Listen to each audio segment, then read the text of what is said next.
Hari ini kita seolah-olah kita ambil iktibar benda ni dah lama berkubur. Ini adalah rekod-rekod yang Allah ceritakan dalam Al-Quran.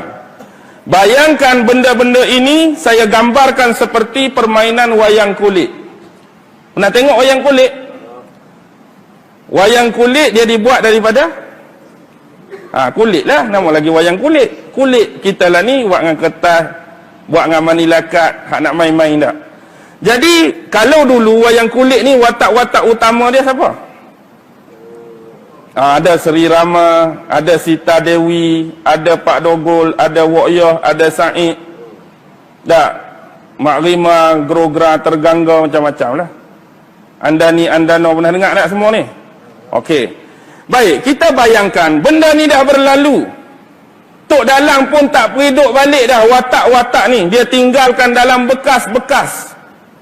Tetapi satu masa, bila kita diberi pilihan oleh Allah Subhanahu wa Ta'ala, sebenarnya rekod-rekod tadi untuk diberi pilihan. We have a choice. Kita nak periduk watak mana yang Allah telah hidupkan dulu. Hari ini kita nak hidupkan dalam diri kita bila baca Quran, nak hidupkan watak Musa ke kita nak periduk watak Fir'aun? Pilihan duk di tangan kita. Hari ini bila baca Quran, aku ni nak periduk watak Ibrahim ke aku nak periduk watak Namrus? Hari ini kita baca Quran, aku ni nak periduk watak Nabi Nuh ke nak periduk watak orang-orang kaum dia yang menyembah berhala? Aku nak periduk watak Nabi Syuaib ke aku nak periduk watak orang yang suka menipu dalam timbang menimbang? Aku nak periduk watak Nabi Muhammad ke aku nak periduk watak Abu Jahal dengan Abu Lahab? Pilihan di tangan kita. Jadi yang jadi masalahnya, bila wayang-wayang kulit ini sudah lama tinggal dalam sejarah, hari ini ada dah orang yang bagi balik roh dan kehidupan kepada watak ni.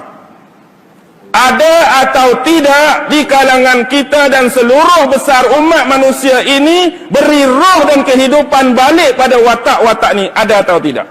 Sememangnya ada. Dan hari ini kita berwatak salah satu daripada dua sisi ni saja. Ada orang pilih watak baik, ada orang pilih watak jahat.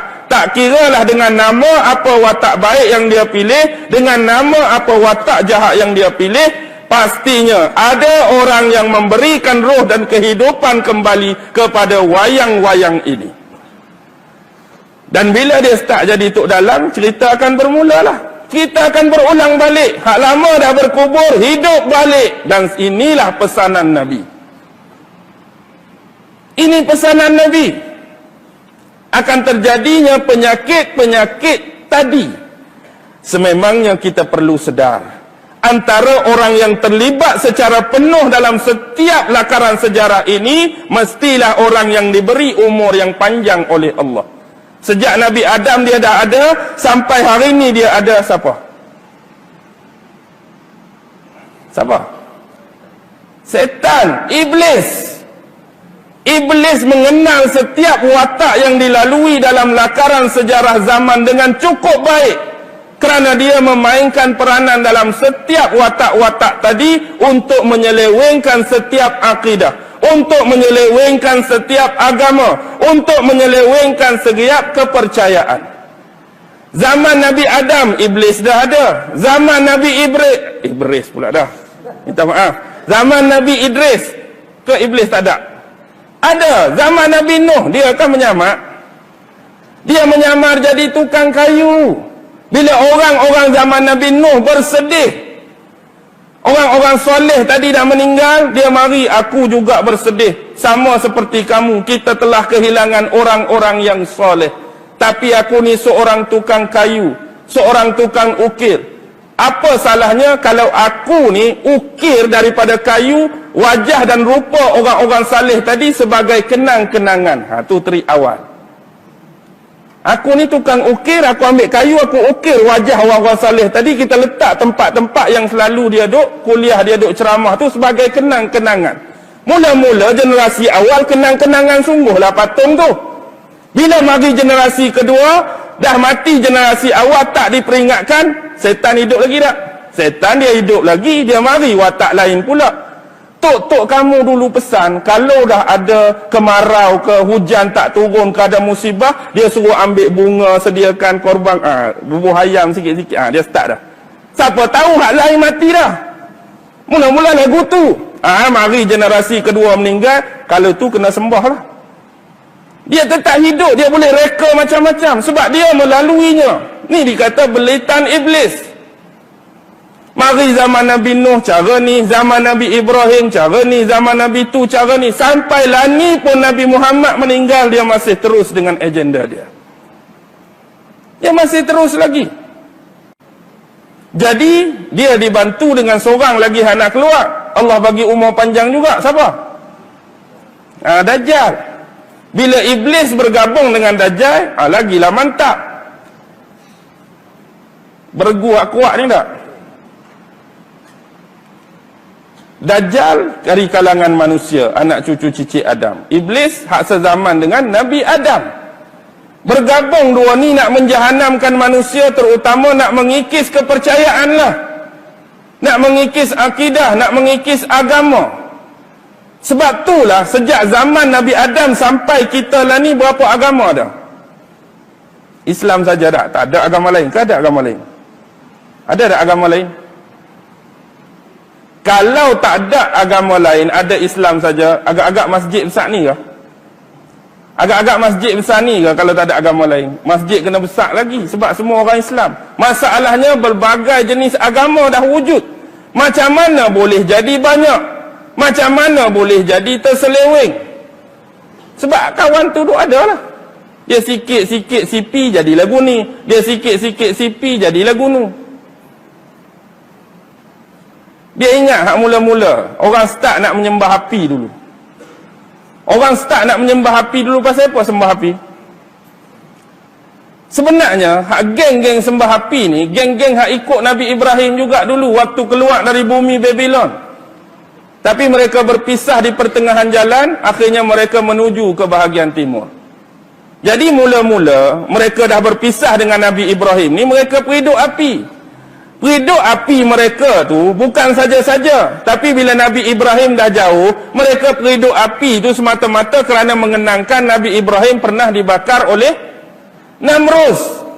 Oh, kita dulu pengikut Nabi Ibrahim, dekat dengan Nabi Ibrahim. Jadi bila di pertengahan jalan kita dah berpisah, dia cari kehidupan dia, kita cari kehidupan kita. Jadi nak peringat balik dengan Nabi Ibrahim, periduk api tu teringat Nabi Ibrahim kena bakar. Last kali, tu mula-mula. Lepas tu generasi seterusnya, peringatkah sembah dah? Sembah api. Sebab apa? Hak cucuk tu. Hak kita tak nampak tu cucuk. Cucuk-cucuk jadi sembah. Kawan ni mula-mula buat patung peringat. Cucuk-cucuk-cucuk sembah. Sejarah agama cukup sadis. Kalau kita buka sebenarnya, inti-inti sebenar dalam setiap kitab, pasti dia akan merujuk kepada apa? We have only one God. Hanya satu Tuhan. Hanya satu Tuhan. Yang hari ni jadi Tuhan banyak, hari ni jadi ada unsur Trinity, pasal apa? Sebab mereka nak mencipta kemusyrikan. Biar Tuhan ini ada bandingan. Biar Tuhan ini ada imbalan. Maksudnya bila kita percaya Tuhan, tapi kita percaya ada nama, suatu kuasa, sifat atau zat lain yang menyamai Tuhan hak pertama, dia dah jatuh musyrik. Dia dah jatuh musyrik. Walaupun hari ni kita kata, aku mana mengamalkan Trinity, aku tak mengamalkan Trinity, aku cuma percaya Tuhan yang satu. Tapi dalam keadaan tu pun kalau kita menganggap ada satu unsur, ada satu zat, ada satu kuasa yang menyamai salah satu nama Allah ke, sifat Allah ke, zat Allah ke, perbuatan Allah ke, dia tetap sama. Dia tetap sama. Bahaya atau tak bahaya? Memang bahaya. Sekarang apa yang perlu kita perhati ialah, bila ni pesanan daripada Nabi, ni pesanan Nabi, benda hak Nabi sebut tu kita nak letak kat kita ke kita nak jauh daripada kita? Tak, bukan hak tadi tu. hak bergaduh, hak jenis suka berseronok, suka bermewah-mewah, suka timbun harta, suka tipu menipu, kita nak cuba jauhi ke kita nak suruh masuk ke kita? Kita nak minta jauh. Ni Nabi pesan. Dan kita kena ingat, setan, iblis, dajjal, tahu tak hadis ni? Setan juga tahu hadis ni. Dan bila kita ni nak cuba tutup lorong ini, kawan sebelah sana nak tutup ke nak buka? Kawan sebelah sana nak tutup juga ke nak buka? Kita nak tutup, dia akan buka. Inilah yang kata perlawanan. Kita cuba tutup. Tapi hakikatnya hari ini yang Nabi sebut lebih kepada lorong yang dibuka oleh mereka. Budaya berseronok. Budaya ni tak pernah wujud pun di kalangan sahabat-sahabat Nabi dulu. Seronok tu ada, bukan yang melampau-lampau. Kita hari ni kurang seronok ke terlebih seronok? Dia akan buka jalan terlebih seronok.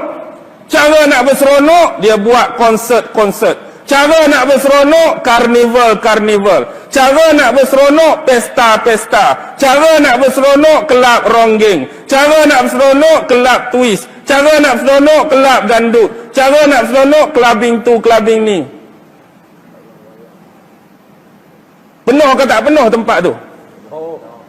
Kekosong, tak ada orang pi pun, start kelab saja. Hakikatnya dia lebih besar, dia lebih penuh. Dia penuh. Hatta tikam nombor 4 pun penuh juga. Tikam nombor 4 pun penuh.